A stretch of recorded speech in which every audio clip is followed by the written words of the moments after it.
Hello मेरे प्यारे बच्चों, मैं हूं सुधीर पांडे और आप देख रहे हैं 100 times education classes the branch of knowledge. तो हम लोग पढ़ रहे हैं जो है क्लासिफिकेशन ऑफ एलिमेंट्स, तत्वों का वर्गीकरण। और उसमें अभी तक हम देख चुके हैं कि हमारे पास किस पीरियड में कितने तत्व होते हैं, क्या उनका क्लासिफिकेशन होता है। अब हम देख रहे हैं S block, P block, D block और क्या है एफ ब्लॉक का क्या इलेक्ट्रॉनिक विन्यास और उनके कुछ सामान्य लक्षण।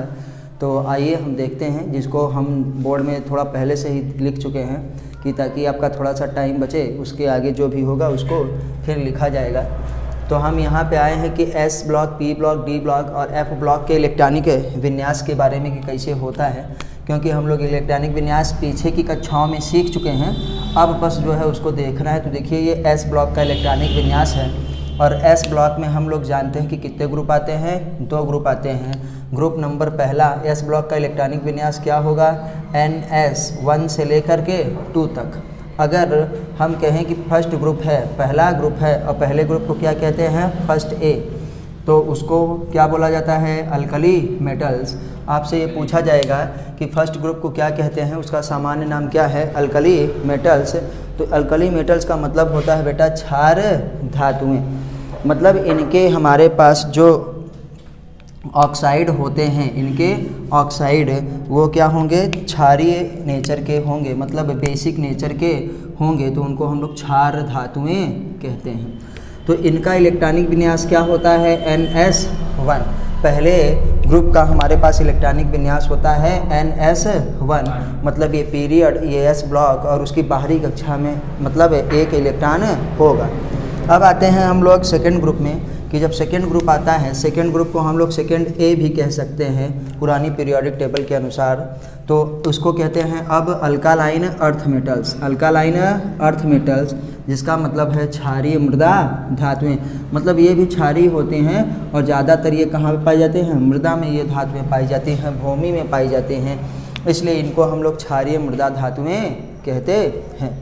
तो इनका इलेक्ट्रॉनिक विन्यास, इसी का मतलब होता है इलेक्ट्रॉनिक कॉन्फ़िगरेशन, कितना होगा, NS2 होगा। और हम अब कॉमन दोनों की बात लेकर चल रहे हैं कि फर्स्ट और सेकंड ग्रुप जो पीरियोडिक टेबल में एस ब्लॉक है, एस ब्लॉक में कितने ग्रुप होते हैं, 2 ग्रुप, फर्स्ट ग्रुप और सेकंड ग्रुप। फर्स्ट ग्रुप को हम फर्स्ट A कहते हैं और सेकंड ग्रुप को हम लोग सेकंड A कहते हैं।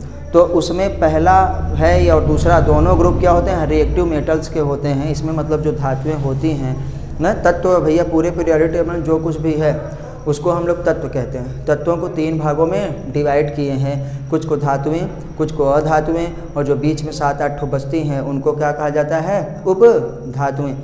तो इधर जो लेफ्ट साइड हैं वो सब क्या पीरियोडिक टेबल में धातुएं हैं ना। पी ब्लॉक में हमारे पास धातु, अधातु, उपधातु सब है।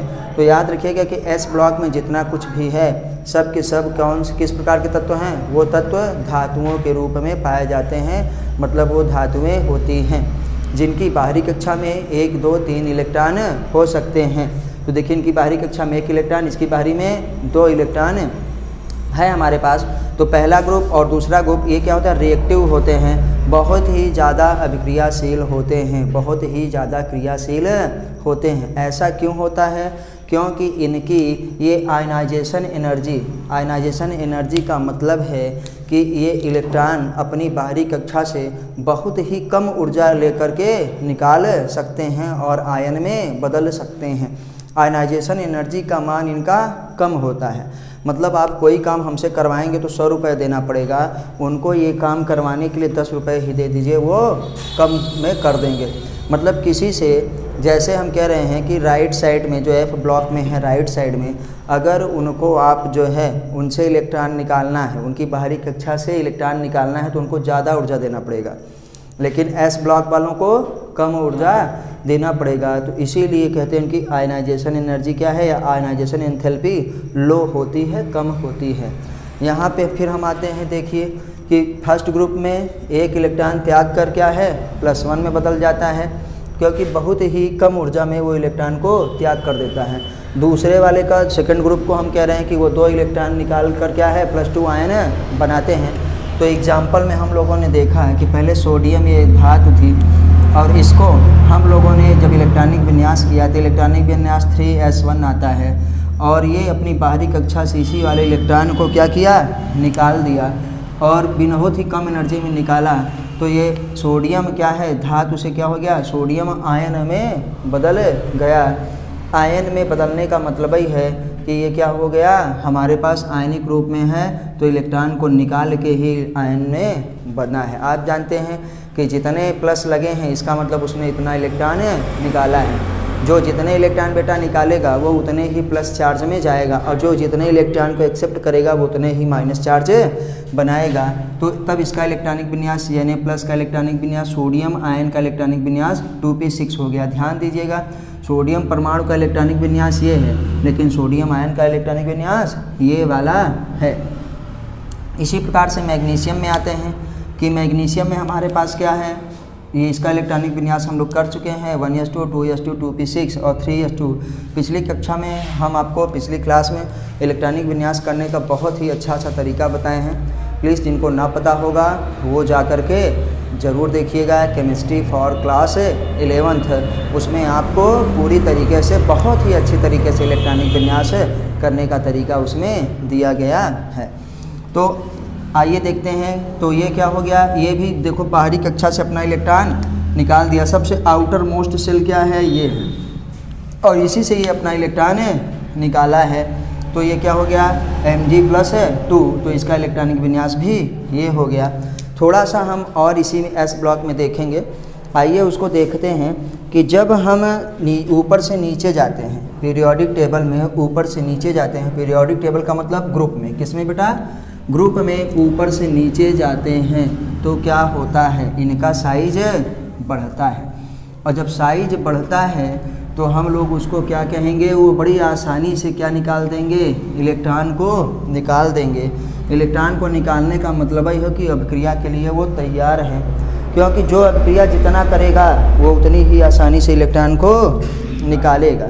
क्योंकि इलेक्ट्रॉनों का निकालना या इलेक्ट्रॉनों का लेना किस बात पर डिपेंड करता है, अपने स्थायित्व को प्राप्त करने के लिए, मतलब वो स्थायी होना चाहते हैं। स्थायी होने का मतलब ये है कि अक्रिय गैसों के बराबर वो अपना इलेक्ट्रॉनिक विन्यास करना चाहते हैं। इनर्ट गैसेस, जो नोबल गैसेस, मतलब अपनी बाहरी कक्षा में वो 2 या 8 इलेक्ट्रॉन पूरा करना चाहते हैं। तो याद रखिएगा, हम क्या कहेंगे, इन ग्रुप्स, ग्रुप में क्या लिखेंगे, लिख रहे हैं कि ग्रुप में वो कोई भी ग्रुप हो, एस ब्लॉक का स्पेशली अभी पढ़ रहे हैं, टॉप टू बॉटम, मतलब ऊपर से नीचे जाने पर, ऊपर से नीचे जाने पर क्या होता है बेटा, अभिक्रियाशीलता बढ़ती है। क्या है, अभिक्रियाशीलता बढ़ती है, अभिक्रिया ज़्यादा करेंगे। ऐसा क्यों है, इसलिए ऐसा है कि उनके ये क्या है, टॉप टू बॉटम, मतलब ऊपर से जाने नीचे जाने पर, ग्रुप में ऊपर से नीचे जाने पर क्या होता है, एटॉमिक नंबर बढ़ता है, और जब एटॉमिक नंबर बढ़ेगा तो क्या होता है, उसका साइज भी बढ़ेगा। अब मान लो कह रहे हैं कि एक एटम, अभी हम सोडियम का लिए थे, ये सोडियम का एक एटम है ना, और इसी को मान लो हम मान ले रहे हैं कि ये न्यूक्लियस में, इसमें न्यूक्लियस में क्या है, इसका न्यूट्रॉन और प्रोटॉन है। ये जो बाहरी कक्षा है ये एक न्यूक्लियस ही था, इसी में हमारे पास क्या आ गई हैं, इलेक्ट्रॉन्स आ गए। तो हमारे लिए क्या कहेंगे, मान लो इसमें क्या होता है, 2 8 क्या है 11, 2 8 1 कितना हो जाएगा 11। तो कह रहे हैं कि ये जो बाहरी कक्षा है इसी से इलेक्ट्रॉन निकलेगा ना, और ये क्या है, नाभिक से दूर, नाभिक से दूर, तो इसमें फोर्स ऑफ अट्रैक्शन जो नाभिक का है बेटा वो कम लगेगा। क्या करेगा, कम लगेगा। और इसमें हम लोग ये भी जानते हैं कि जैसे जैसे पीरियड्स का नंबर बढ़ता जाता है, ये जो सेल का बढ़ रहा है नंबर, कोष का बढ़ रहा है, ये मतलब ऊर्जा का स्तर भी बढ़ रहा है। हम लोग इलेक्ट्रॉनिक विन्यास में देखे हैं। अगर हम कहें कि इसका ऊर्जा ये है और मैग्नीशियम का क्या है, कह रहे हैं कि ये मैग्नीशियम का इसमें 1 2 3 और क्या है 4, तो इसकी ऊर्जा ज़्यादा है इससे, क्योंकि इसमें कितने हैं 3 सेल है, इसमें कितनी है 4 सेल है। तो सेल के बढ़ने के साथ साथ क्या होता है, उसकी एनर्जी भी बढ़ती चली जाती है उस सेल की। और n को ही हम लोग क्या कहते हैं, नंबर ऑफ सेल्स और नंबर ऑफ पीरियड्स ना, मुख्य क्वांटम संख्या ऊर्जा को भी बताता था, और मुख्य क्वांटम संख्या किसको बताता है, नंबर ऑफ सेल्स और पीरियड नंबर भी बताता है। तो इसमें एनर्जी ज़्यादा है, इसमें एनर्जी कम। तो जिसमें एनर्जी ज़्यादा है उसका इलेक्ट्रॉन भी बड़ी आसानी से निकल सकता है, क्योंकि ये भाग जाएगा। बड़का बच्चा क्या करता है, मम्मी के पास कम रहता है, छोटा वाला ज़्यादा। इसके अंदर जो इलेक्ट्रॉन है ये या ये बेचारे में ज़्यादा अट्रैक्शन है, क्योंकि इसकी मम्मी इसको क्या है, गोद में खींच के रखी है। फोर्स ऑफ अट्रैक्शन उस पर ज़्यादा है, फोर्स ऑफ अट्रैक्शन ज़्यादा है। और लेकिन ये दूर वाले में फोर्स ऑफ अट्रैक्शन कम है। ये जो दूर वाला है इसमें फोर्स ऑफ अट्रैक्शन कम है।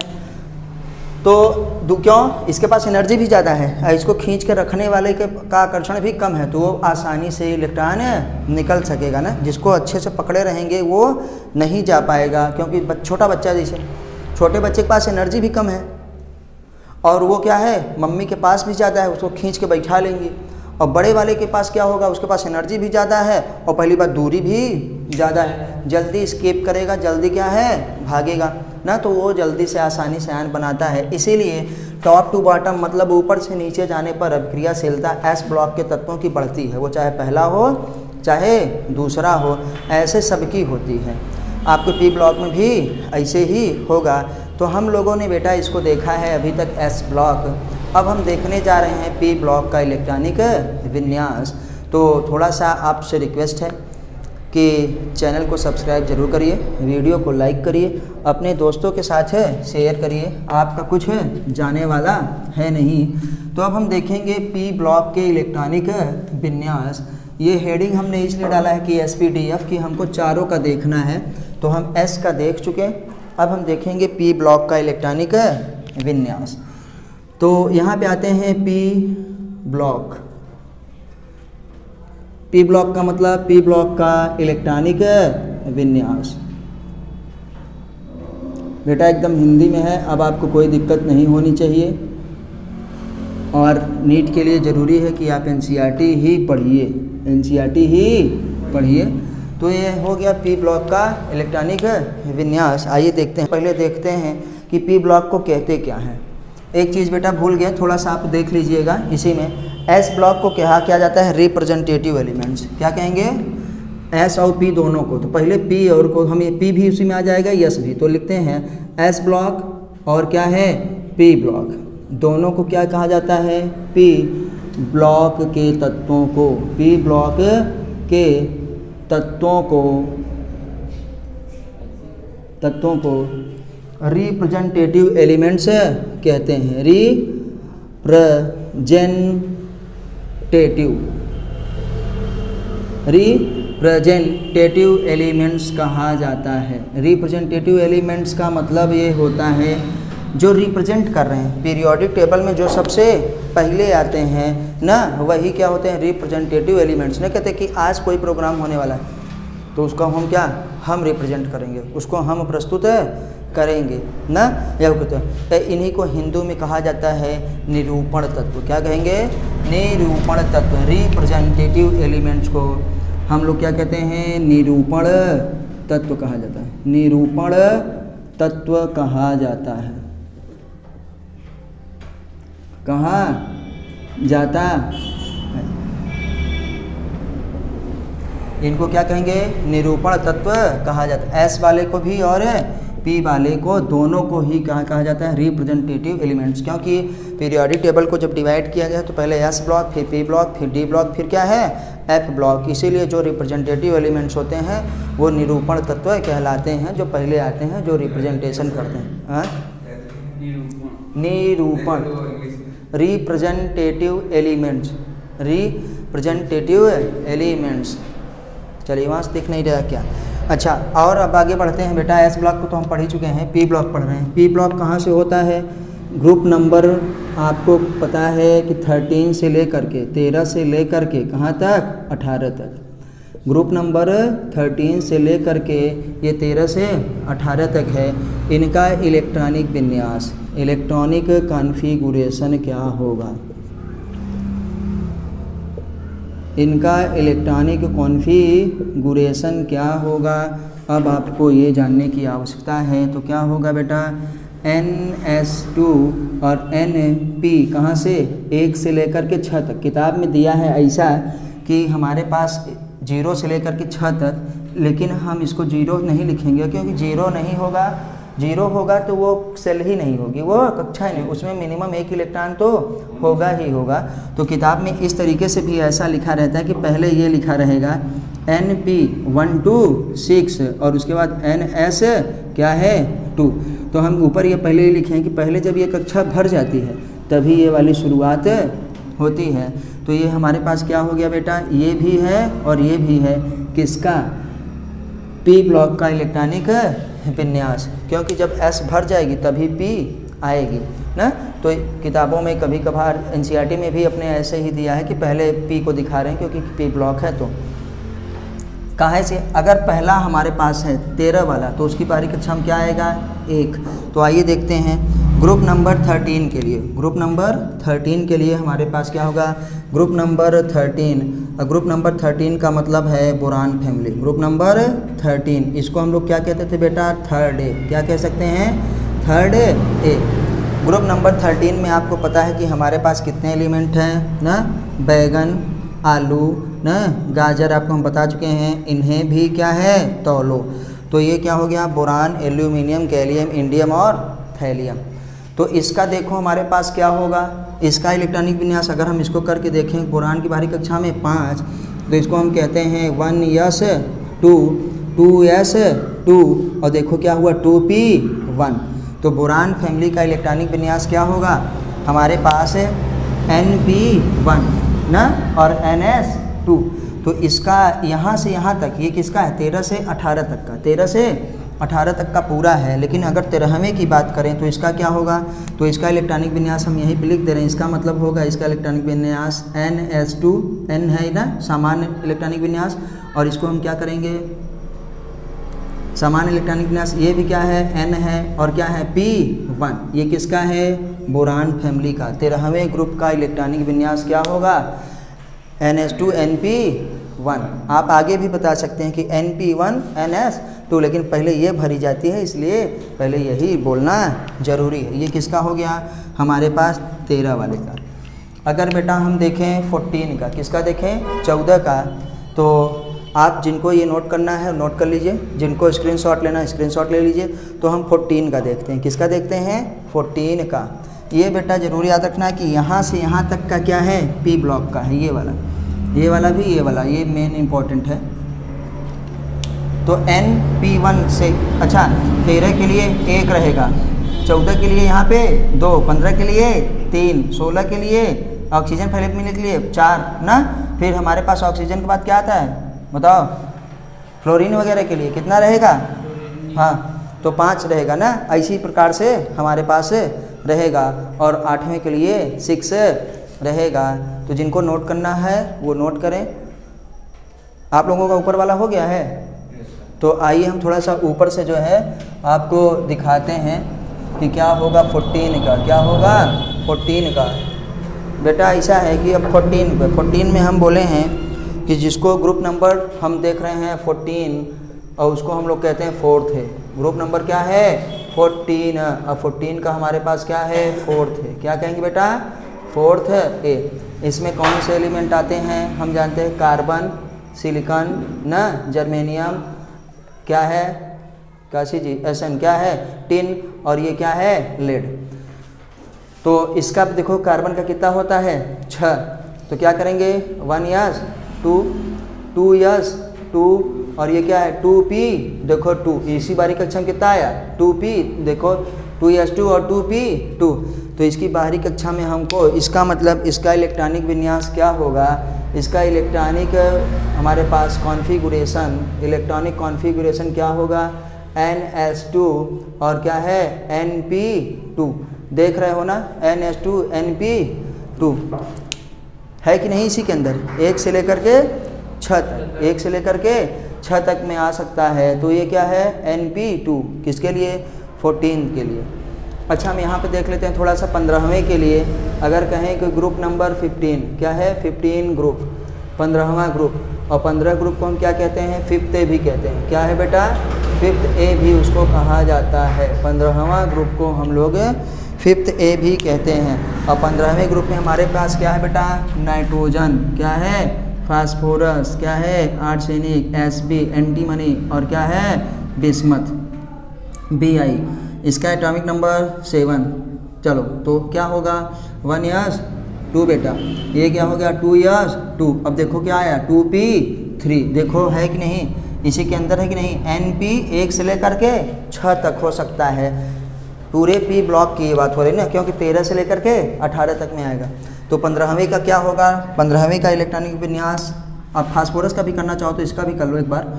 हम लोग देखो क्या है यस पी ना, और उसके बाद क्या आता है यहाँ कर एस पी।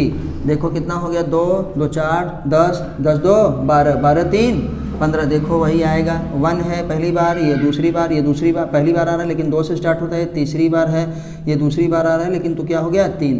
तो क्या 2 2 6 2 और कितना 3। देखो बाहरी कक्षा में फिर वही आया ना, यहाँ भी और क्या है यहाँ भी।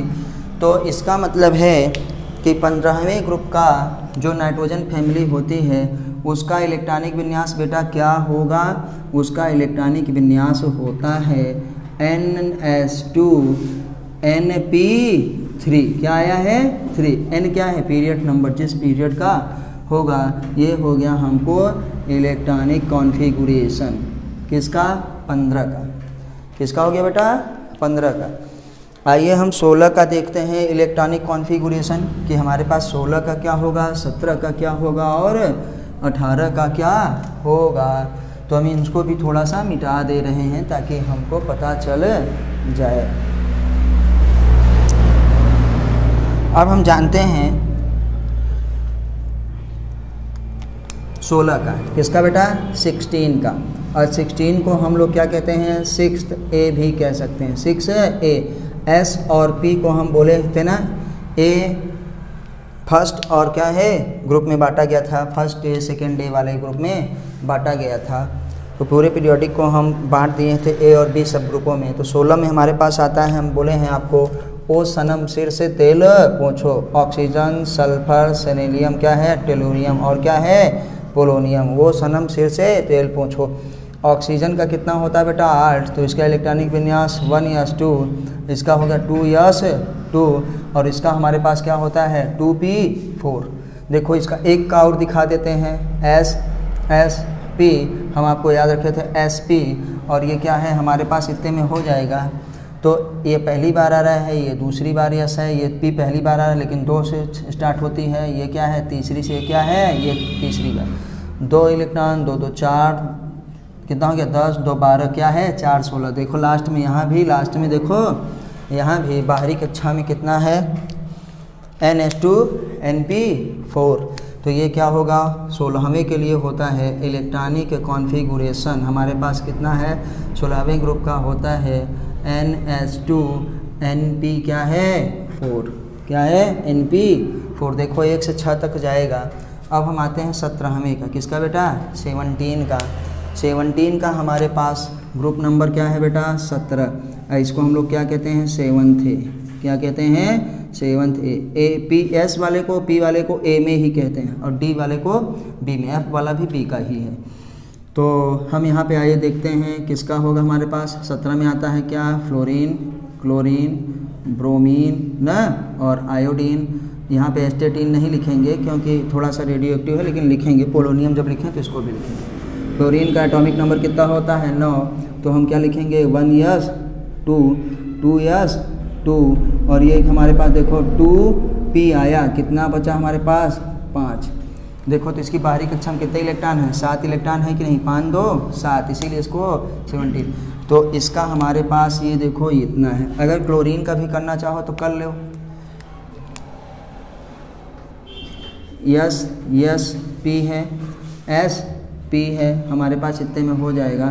तो देखिए ये पहली बार आ रहा है बेटा, ये दूसरी बार आ रहा है, ये पहली बार है लेकिन 2 से स्टार्ट होता है, ये तीसरी बार है, ये क्या है 3 है, इसको हम 2 कहते हैं, इसको 2, इसको क्या है 6, इसको 2, इसको क्या है अब क्या करेंगे केवल 5, क्या है 5। 17 इलेक्ट्रॉन हो गए क्योंकि 2 2 4 10 2 2 12 5 है 17 इलेक्ट्रॉन हो गए। देखो लास्ट में इसके क्या आया बउआ, ये देखो ना। तो इसका इलेक्ट्रॉनिक विन्यास क्या होगा, दोनों को देखो वही है NS2 NP5। तो ये क्या हो गया इलेक्ट्रॉनिक कॉन्फ़िगरेशन, इसका हम लिखेंगे तो NS2 और इसका क्या NP5। मतलब ये हमारे पास हेलोजन फैमिली का सामान्य इलेक्ट्रॉनिक विन्यास NH2NP5 होगा। बेटा कॉमा लगा देना, हम अगर कॉमा नहीं लगाए होंगे तो कॉमा आप लगा दीजिएगा। हो गया।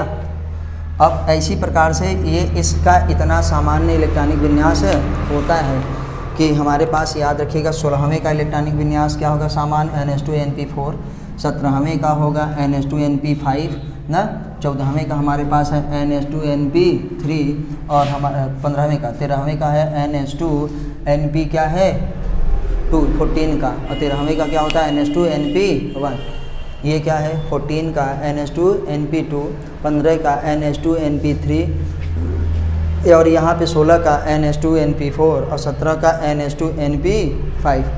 18वें का भी अगर देखा ना चाहो तो यहीं पे देख लेते हैं, इसको मिटा करके थोड़ा सा 18 ग्रुप का लिख देते हैं। 18वें को हम क्या कहते हैं 0 ग्रुप या इनर्ट गैसेस, क्या कहते हैं इनर्ट गैसेस कहा जाता है, नोबल गैसेस भी उनको कहा जाता है। तो क्या कहेंगे 18 ग्रुप क्या है 18वां ग्रुप, और इसको कुछ भी ABC कुछ नहीं लिखते हैं, ये 18वें ग्रुप को ही और क्या कहेंगे 0 ग्रुप, क्या कहेंगे 0 ग्रुप कहते हैं। अच्छा इसी को और क्या कहते हैं नोबल गैसेस, क्या है नोबल गैसेस का भी इनको कहा जाता है। नोबल गैसेस का मतलब जो शांतिप्रिय हैं, किसी के साथ अभिक्रिया नहीं करती हैं, क्योंकि इनकी बाहरी कक्षा में कितने इलेक्ट्रॉन हैं बेटा 8 इलेक्ट्रॉन खुद ही होते हैं।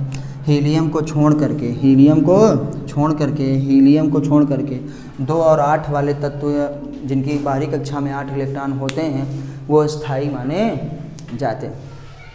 तो आइए देखते हैं, हमारे पास आपको पता है हीलियम है, नियॉन है, तो हीलियम को लेंगे नहीं, हीलियम के क्योंकि बाहरी कक्षा में 2 ही इलेक्ट्रॉन ही है, उसके पूरा एटॉमिक नंबर ही 2 है, तो किसको ले लेते हैं नियॉन को, किसको नियॉन को। नियॉन क्या होता है 1s2 बेटा ना बउआ 2s2 1s2 2s2 और उसके पास क्या हो गया 2p6। देखो हमारे पास कितना हो गया 2 2 4 क्या है 10। नियॉन के बाद क्या आता है आर्गन का अगर ले लेते हैं तो देखो 1s2 2s2 2p6 3s2 और ये क्या हो गया 3p6। इसीलिए सबका नहीं दिखा रहे, देखो बाहरी कक्षा में हो गया ना, यहाँ भी देखो NH2NP6, इसमें भी देखो NH2NP6।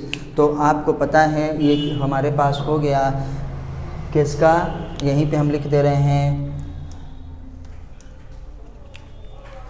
18 ग्रुप का इलेक्ट्रॉनिक विन्यास, इलेक्ट्रॉनिक कॉन्फ़िगरेशन ऑफ क्या है 18 ग्रुप।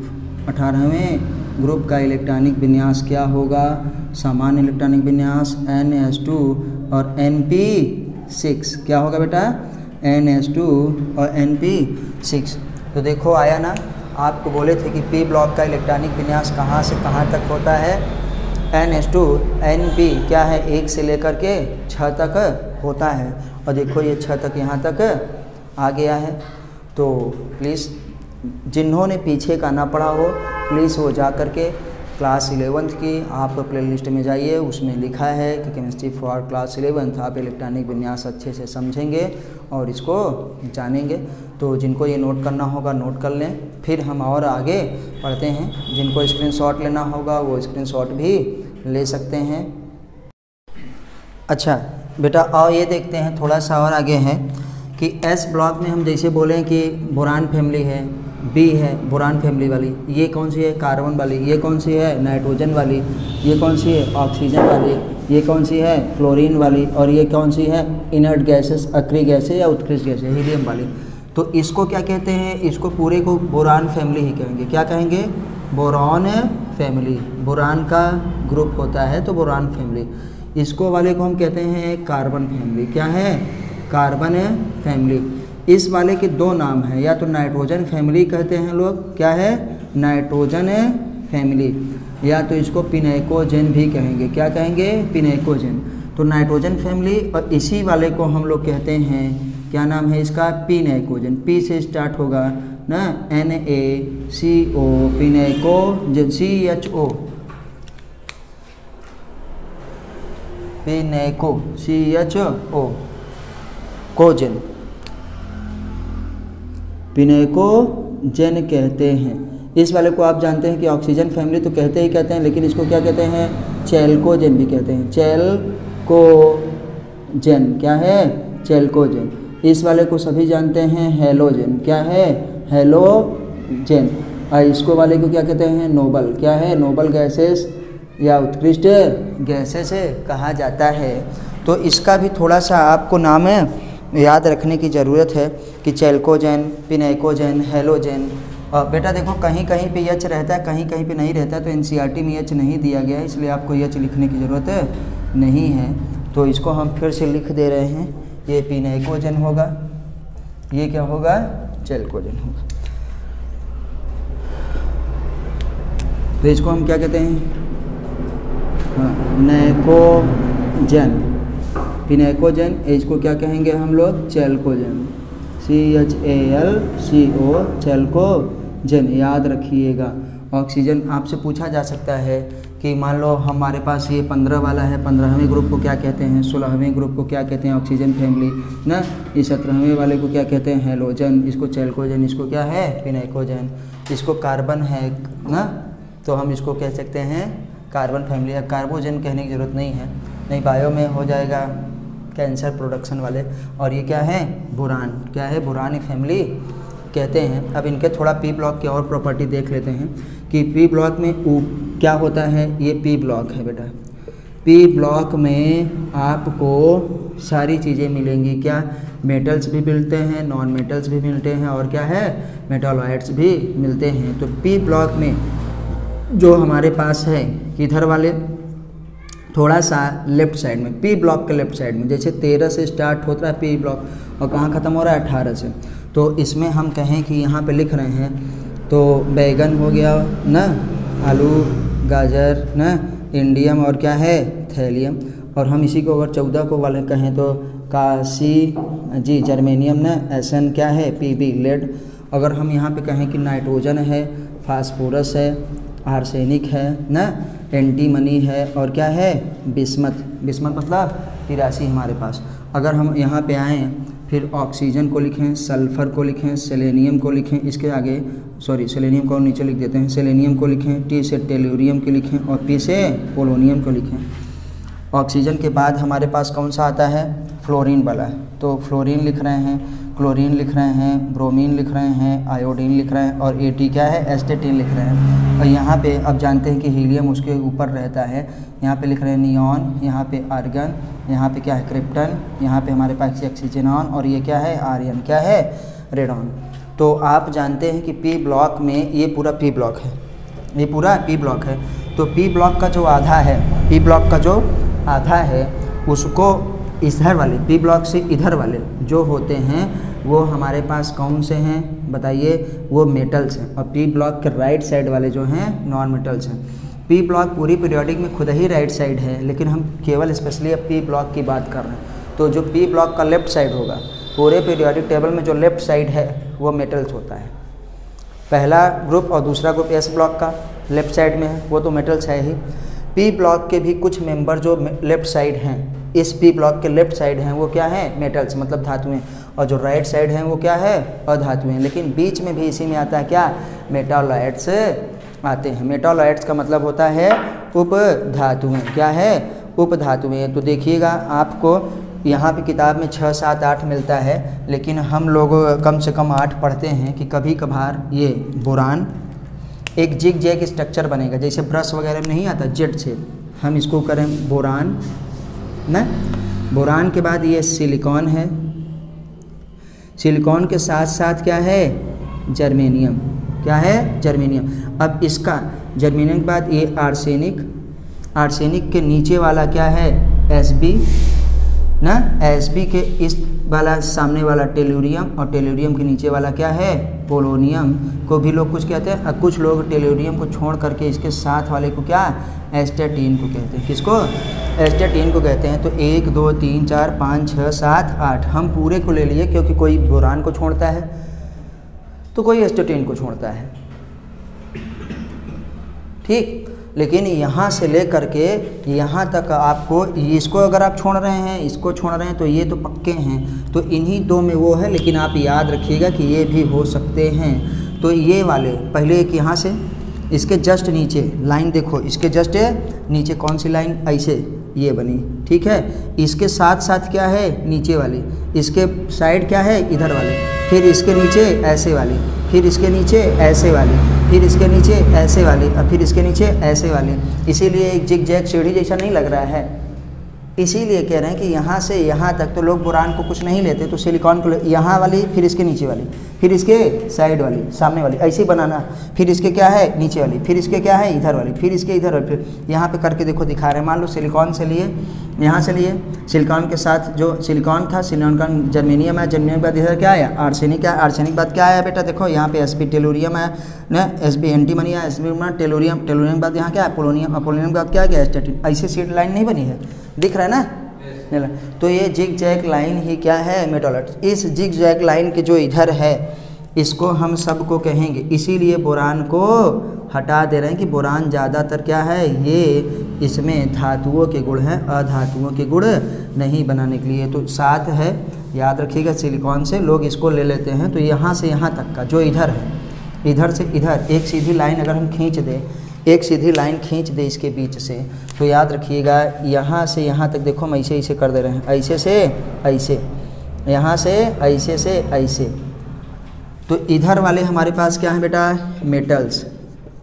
क्या है बेटा, मेटल्स। मेटल्स मतलब धातुएं हैं। इधर वाली क्या है, ये सब कार्बन, ये सब स्कैंडियम, ये सब मिला के इधर ये सब क्या है हमारे पास, नॉन मेटल्स। क्या कहेंगे, नॉन मेटल्स। नॉन मेटल्स का मतलब अधातुएं। क्या है, अधातुएं। और बेटा ये जो जिग जैग लाइन है, ये जो लाइन बचती है, ये 13 से 18 तक हम दिखाए हैं कि कहाँ पे 13 से 18 तक के ग्रुप पी ब्लॉक में आते हैं। तो ये वाली लाइन जो है, इसको हम यहीं पे इसको स्क्रैच ये यहाँ से ले करके दिखा रहे हैं। ये वाली लाइन ना, यहाँ से लेकर के ये वाली लाइन क्या है, मेटालॉइड्स। क्या है बेटा, मेटालॉइड्स कहा जाता है इनको, मेटालॉइड्स। मेटालॉइड्स का मतलब उपधातुएं। इनको हिंदी में क्या कहते हैं बेटा, उपधातुएं। मतलब ये धातु तथा अधातु दोनों का गुण प्रदर्शित करती हैं, कुछ के साथ धातुएं, कुछ के साथ अधातुएं। तो हमारे पास ये जो जिग जैग लाइन है, इसमें जितने भी टच हो रहे हैं, सिलिकॉन, जर्मेनियम ना, यहाँ पे आर्सेनिक, Sp टेलुरियम, पोलोनियम ना, Sp एंटीमनी, टेलुरियम, पोलोनियम, एस्टेटिन। कभी कभार एक्सेप्शन बस बोरान आ जाता है, नहीं तो बोरान एक धातु है। बोरान क्या है, धातु है। अब कभी कभार उपधातु का भी गुण प्रदर्शित करने लगता है। तो कुल मिला करके आपको 8 याद रखना पड़ेगा। तो इसका एक फार्मूला हम आपको लिख दे रहे हैं, आंटी, तेरी, सब्जी, पूरी, बासी। क्या है, तो आपको 8 याद रहेगा। तो चलिए, जो ऊपर लिख चुके होंगे उनको ये मेटालॉइड्स के नाम हम लिखते हैं। तो बेटा कौन सा आपसे पूछा जा सकता है कि कौन सा ऐसा ब्लॉक है जिसमें धातु, अधातु, उपधातु तीनों है, तो क्या कहेंगे, पी ब्लॉक। क्या कहेंगे, पी ब्लॉक कहा जाता है। तो आइए देखते हैं। तो हम हिंदी में लिख रहे हैं पहले, आंटी न, तेरी, सब्जी, पूरी ना, या पूड़ी लिख दो, बासी। पूड़ी सब्जी क्या है, बासी। तो 80 से क्या होगा हमारे पास ना, 80 से आंटी, तेरी। 80 से हो गया हमारे पास एस्टेटिन। क्या है, एस्टेटिन ना। टी से हमारे पास क्या हो गया है, टेलुरियम। तेरी से क्या हो गया, तेरी। क्या है, टेलुरियम। Sb से क्या हो गया, एंटीमनी। क्या हो गया, Sb से क्या हो गया हमारे पास, Sb, सब्जी। क्या है, सब्जी। मिला। ये हमारे पास देखो, एस्टेटिन हो गया, टेलुरियम हो गया, क्या है, Sb हो गया ना, सब्जी। और उसके बाद हमारे पास क्या आता है, पूरी। P से क्या हो गया हमारे पास, बताइए, कहाँ पे मिल गया, P से पोलोनियम। P से पोलोनियम। P से क्या होगा, इससे पोलोनियम। पूरी से क्या है, पोलोनियम। और B से हमारे पास क्या हो गया, बोरान। यहाँ पे दे दिए हैं, B से बोरान। क्या है, बोरान। और पूरी, ठीक है, सब्जी। अब बासी, ये G से S से Sb, और G से क्या बेटा, जर्मेनियम। G से जर्मेनियम। सब Sb से क्या हो गया, सब Sb एंटीमनी। और G से जर्मेनियम, P से पोलोनियम, B से बोरान और Si से क्या है सिलिकॉन। क्या है सिलिकॉन। तो 1 2 3 4 5 6 7 एक हमारे पास बच जाता है जिसका नाम था आर्सेनिक। क्या है आर्सेनिक। ए से स्टैटिन और ए से क्या है आर्सेनिक भी लिख लेना। ए से स्टैटिन और ए से क्या है आर्सेनिक भी। ए से स्टैटिन भी होगा और ए से क्या होगा आर्सेनिक भी होगा, तो याद रहेगा। लेकिन ये सीरियल से याद करने के लिए आपको ये बनाना ही पड़ेगा, आपको ये बनाना। देखो 8वां आ गया ना। ए से एंटी स्टैटिन, एस से क्या है आर्सेनिक याद रखिएगा। टी से तेरी तेलुरियम न, एस बी सब जी से क्या होगा एस बी एंटीमनी, जी से जर्मेनियम, पूरी से क्या है पोलोनियम न, बी से बोरवान न, बासी और सी से सिलिकॉन। तो आंटी तेरी सब्जी पूरी बासी न, तो आपकी पूरी सब्जी क्या है बासी है, या आपकी पूरी सब्जी बासी, सब्जी पूरी बासी, कुछ भी आप याद रखिए। तो ये आपके 8 में से जो मिले, क्योंकि पूछा जाता है कि इसमें कौन से नॉन मेटल्स है, कौन सा नॉन मेटल्स है, कौन सा मेटालॉइड्स, तो ज़्यादा यही पूछेंगे कौन सा मेटालॉइड्स होता है। तो पूरे पीरियोडिक टेबल में यही 8 हमारे पास ऐसे हैं जो मेटालॉइड्स हैं, जो उपधातु हैं। बाकी कोई भी उपधातु नहीं है, कोई भी बाकी उपधातु नहीं है। पोलोनियम में भी है कि रेडियो एक्टिव नेचर का होता है, इसलिए भी इसको हम लोग क्या कहते हैं कि इसको भी कभी कभार छोड़ दिया जाता है कि ये भी धातु है। क्या है तो 6 तो कन्फर्म है हमेशा के लिए, लेकिन यही 2 में बोरान और पोलोनियम में प्रॉब्लम होती रहती है और स्टैटिन में भी। तो कुल मिलाकर के स्पेशली 5 ही लोग याद करते हैं, 2 ये 4 1 5। लेकिन आप ये भी याद रखिएगा क्योंकि कहीं कहीं पे पोलोनियम और स्टैटिन को दिया है, बोरान को नहीं दिया है। तो इसको हम लोग कहेंगे उपधातुएं। तो बेटा याद रखिएगा इस लाइन से इधर वाले धातुएं, उस लाइन से उधर वाले अधातुएं, और बीच वाला जो है वो उपधातुएं कहलाते हैं। तो प्लीज़ आपसे रिक्वेस्ट है कि आप चैनल को जो है ज़रूर ही सब्सक्राइब करिए, और हमारी वीडियो आपको कैसी लगी आप हमको कमेंट के माध्यम से ज़रूर बताइए। हम लोग अभी थोड़ा थोड़ा पढ़ रहे हैं ना, और पूरी एनसीईआरटी पढ़ रहे हैं, हिंदी में पढ़ रहे हैं। तो प्लीज़ आपसे रिक्वेस्ट है कि आप चैनल को ज़रूर सब्सक्राइब करिए। नीट में सेलेक्ट होने के लिए एनसीईआरटी की बहुत ही ज़्यादा ज़रूरत है, और एनसीईआरटी कंपलसरी है हर चीज़ के लिए, वो चाहे नीट हो चाहे जेईई मेंस हो, किसी भी एग्ज़ाम के लिए। तो चलिए हम फिर मिलते हैं अगली वीडियो पे, तब तक नमस्ते, जय हिंद, जय भारत।